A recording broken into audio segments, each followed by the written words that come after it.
So what's up mga katropa. So yun, magbabaklas tayo ng magneto. Karalan na natin to paano magbaklas. Wala tayong budget para magpunta sa shop eh. Kaya tayo na lang kakana dito mga katropa. Kaya ito naman tayo ng gamit. May pambaklas rin tayo. Kaya susunod.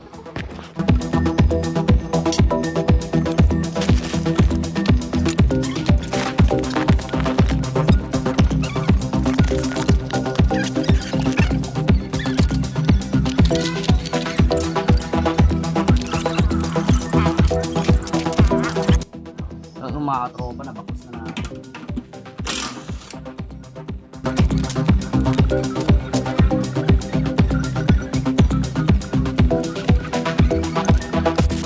So mga katropa, tignan nyo, after 2 years yan. Ngayon lang nabaklas. So tinali ko muna. So hindi pa naman kasi tayo magpapalit ng kulan, kaya hindi na natin kailangan baklasin yung hose.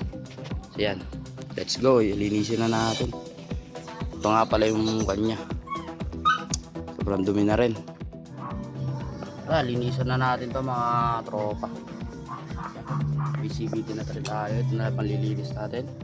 Tapos meron na rin tayo pintura dito para ma-sprayan na rin natin ito at malinisan. So yan mga katropa, nakakuha na natin yan. Nalihan na rin natin yan. Kaya hindi ko na rin pinakita sa video, kaya nisprayan ko na lang. Nakakunya pala ako dyan, nakatatlong na patong per every 10 minutes yan. Isprayan ko ulit talaga ng isprayan. Pwede finish product.